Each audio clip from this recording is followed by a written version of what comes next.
Hello everyone and welcome back to my channel. और आज के इस वीडियो में हम लोग बात करेंगे किसी भी सेंटेंस में इजमार का प्रयोग किस तरीके से होता है। इजमार का यूजेस के बारे में हम लोग पढ़ेंगे कि किस तरीके से हम किसी भी सेंटेंस में इजमार का यूज करते हैं। इसके बारे में इस वीडियो में हम लोग बिल्कुल डिटेल से बात करने वाले हैं। वीडियो को अंत तक जरूर देखें। वीडियो अच्छा लगे तो आप अपने दोस्तों से शेयर कर सकते हैं और वीडियो को लाइक कर सकते हैं, हमारे चैनल को सब्सक्राइब कर सकते हैं। तो हम लोग बिना किसी देरी के हम लोग स्टार्ट करते हैं हमारा आज का टॉपिक, जिसका नाम है usages of is am are. यानी कि इज एम आर का प्रयोग हम किसी भी इंग्लिश के सेंटेंस में किस तरीके से करते हैं, इसके बारे में हम लोग आज जानेंगे और सीखेंगे। तो वीडियो को आप लोग देखिए, अंत तक देखिए, ताकि आपको इंग्लिश सीखने में आपको हेल्प मिल सके। देखते हैं आज का ये वीडियो। तो क्या कहता है हमारा टॉपिक है usages of is am are.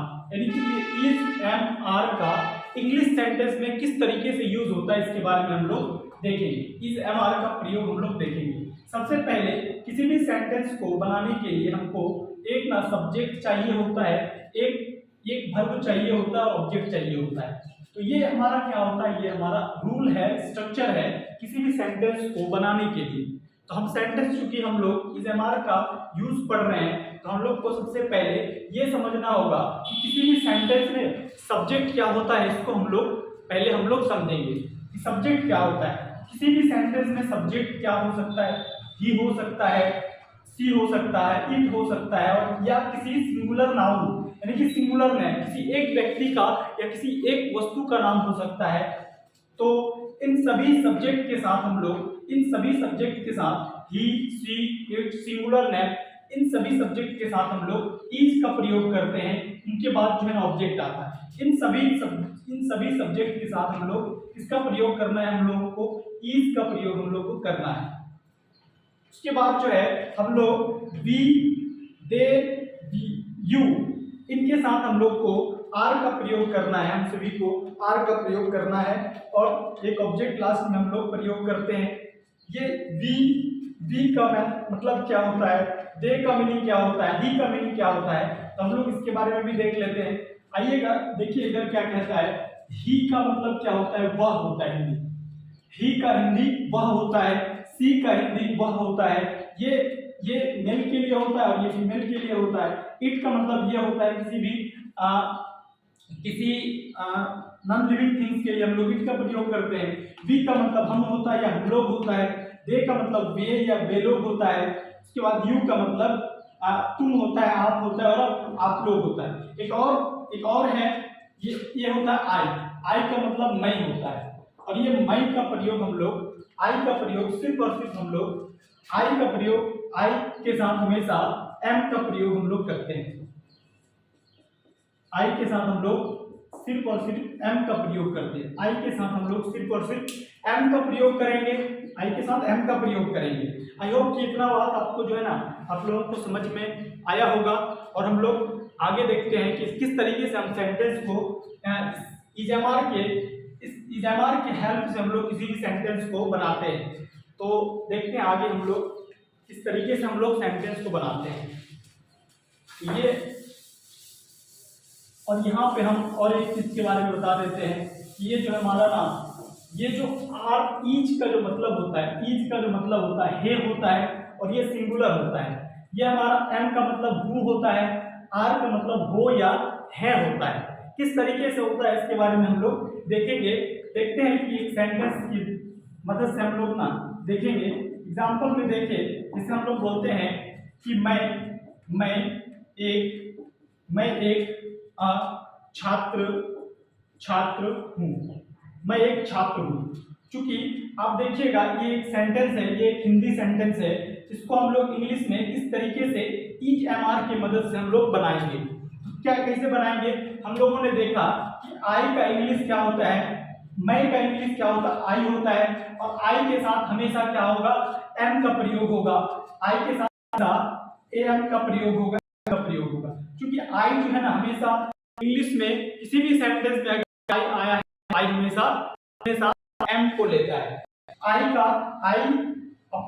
ना मुंह के लिए लगा दिए, मई के लिए आई लगा दिए। और क्या बचा, छात्र। देखिए एक इंग्लिश में एक आते हैं और छात्र को हम लोग इंग्लिश में क्या कहते हैं, स्टूडेंट कहते हैं। तो सेंटेंस कंप्लीट हो गया है। एक आई एम अ स्टूडेंट। इस तरीके से हम दूसरा सेंटेंस ले, हम बोले कि वह एक डॉक्टर, वह एक डॉक्टर है। तो हम इसको किस तरीके से बनाएंगे, ये वह का इंग्लिश क्या होता है, वह का इंग्लिश होता है ही। और ही हमेशा क्या होता है, ये ही ना सिंगुलर होता है। तो सिंगुलर जब भी सब्जेक्ट होगा तो ये हमारा क्या लेगा, ईज लेगा। तो ही के साथ क्या लगेगा, ईज। तो ही ईज ये हमारा हो गया, ये हमारा हो गया। क्या बचा, एक डॉक्टर। एक के लिए ए और डॉक्टर के लिए क्या लगाएंगे, डॉक्टर लगाएंगे। बहुत ही इजी तरीके से आपको समझ में आ रहा होगा कि किस तरीके से हम किसी भी सेंटेंस को आसानी से बना सकते हैं। अब देखते हैं आगे हम और सारा एग्जाम्पल हम लोग करेंगे ताकि आपका कंसेप्ट पूरा का पूरा क्लियर हो जाए और आपको किसी भी तरीके का कोई दिक्कत, इजमार से रिलेटेड कोई भी दिक्कत आपको किसी सेंटेंस में ना हो। उसी तरीके से अगर हम देखें तो हम बोले वे लोग अमीर हैं, वे लोग अमीर हैं। तो हम लोगों ने देखा कि वे लोग का ना इंग्लिश क्या होता है, वे लोग का इंग्लिश क्या होता है, दे। और दे जो है ना, दे के साथ हमेशा क्या होता है, आर का प्रयोग होता है। तो हम लोग क्या करेंगे, दे आर, और आर दे ये हमारा हो गया, ये हमारा हो गया। और बचा क्या है, तो अमीर बचा। अमीर का इंग्लिश क्या होता है, रिच। तो दे आर रिच, इसका मतलब क्या हो गया, दे आर रिच, इसका मतलब हो गया वे लोग अमीर है। अब और एग्जांपल करेंगे, क्या कहता है, हम लोग गरीब हैं। आप लोग अब बनाइए कि किस तरीके से हम बनाएंगे। तो बनाइएगा तो क्या हो जाएगा, ये हम लोग का क्या होता है इंग्लिश, हम लोग का इंग्लिश बी होता है। और बी हमेशा क्या लेता है, आर लेता है। हम लोगों ने पीछे इसके बारे में डिस्कस किया। बी के साथ हम लोग आर का प्रयोग करेंगे। तो बी आर ये हमारा हो गया, ये हमारा हो गया। क्या बचा, गरीब। गरीब का इंग्लिश क्या होता है, पुअर होता है। आई होप कि आप लोगों को बहुत अच्छे तरीके से समझ में आ रहा होगा। इसी तरीके से हम लोग बहुत सारा एग्जांपल कर सकते हैं और किसी भी सेंटेंस को हम लोग ना किसी भी सेंटेंस को आराम से बना भी सकते हैं, लिख भी सकते हैं, बना भी सकते हैं और बोल भी सकते हैं किसी भी सेंटेंस को आसानी से। और सारा एग्जांपल हम लोग करने वाले हैं ताकि आपका पूरा का पूरा कंसेप्ट क्लियर हो जाए, आपको समझ में पूरी तरीके से आ जाए, ताकि आपको इंग्लिश पढ़ने में और बोलने में किसी तरह का कोई दिक्कत नहीं हो। जैसे हम लोग बोलते हैं कि तुम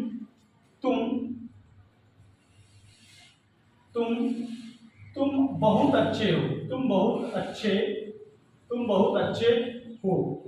इसको आप लोग बनाइए, क्या हो जाएगा, तुम का क्या होता है, तुम का हम लोग बताए कि तुम का यू होता है। तो यू के साथ क्या होगा, हम बोले यू के साथ हमेशा आर का प्रयोग होगा, यू के साथ हमेशा आर का प्रयोग होगा, आर का प्रयोग होगा। तो यू आर ये हमारा हो गया, ये हमारा हो गया यू आर। और बहुत का इंग्लिश होता है वेरी, बहुत का इंग्लिश होता है वेरी, और अच्छे का मतलब होता है गुड। तो क्या हो गया हमारा, you are very good, you are very good. कितना आसानी से हम लोग को ये समझ में आ रहा होगा। और सारा एग्जांपल हम लोग करेंगे कि वह जो है ना, वह लड़की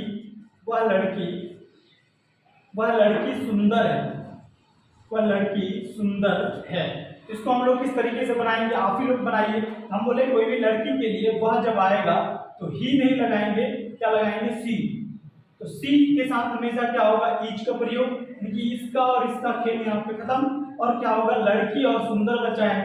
तो लड़की का क्या होता है, इंग्लिश गर्ल होता है। सुंदर का इंग्लिश क्या होता है, सुंदर का इंग्लिश क्या होता है, सुंदर का इंग्लिश क्या होता है, ब्यूटी, ब्यूटीफुल। और लड़की का इंग्लिश क्या होता है, गर्ल। यानी कि पूरा सेंटेंस क्या हो गया, सी इज ब्यूटीफुल गर्ल।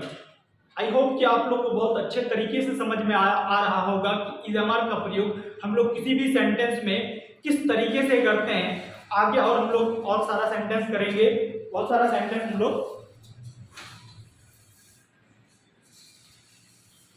लोग और बहुत सारा सेंटेंस करने वाले हैं ताकि आपको पूरे तरीके से इजमार के यूज के बारे में पता चल जाए यूज के बारे में। हम लोग किसी भी सेंटेंस को किस तरीके से हम लोग पढ़ेंगे, किस तरीके से हम किसी सेंटेंस को हिंदी में ट्रांसलेट करेंगे, किस तरीके से इंग्लिश में ट्रांसलेट करेंगे, एग्जामर की मदद से हम लोग आसानी से इस चीज को हम लोग कर सकते हैं।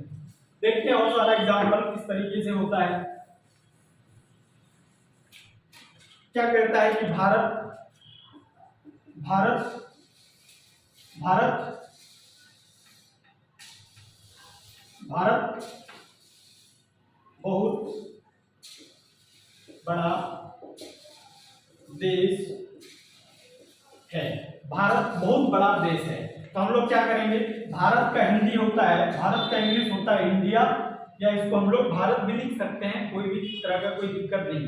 इंडिया, इंडिया कोई एक ना सिंगुलर नाउन है, यानी कि कोई एक सिंगुलर देश का नाम है, एक देश का नाम है। तो जब एक देश का नाम होगा तो इसके साथ हम लोग लगाएंगे ईच। अब इंडिया ईच क्या हो जाएगा, ये और इसका यहाँ पे और यहाँ इसका कहानी यहाँ पे खत्म, बचा क्या, बहुत बड़ा और देश। तो इंडिया इज, ये बहुत का हिंदी होता है, इंग्लिश होता है वेरी, और बड़ा का इंग्लिश होता है बिग, और देश का इंग्लिश क्या होता है, कंट्री। कंट्री, देश का इंग्लिश होता है कंट्री, यानी कि भारत बहुत बड़ा देश है। ये आप कितना आसानी से हम लोग जो है ना इस सेंटेंस को, बड़े से बड़े सेंटेंस को हम लोग बना सकते हैं, बहुत आसानी से बना सकते हैं। इस तरीके का इंग्लिश जो है ना आप लोग बोल सकते हैं, और किसी भी हिंदी को आप आसानी से ट्रांसलेट कर सकते हैं इंग्लिश में। और सारा एग्जाम्पल हम लोग देखते हैं कि क्या होता है हमारा एग्जाम्पल का यूज। आपको इस चीज का ध्यान रखना है, ये जो है ना मेरे, हम बोले अगर कि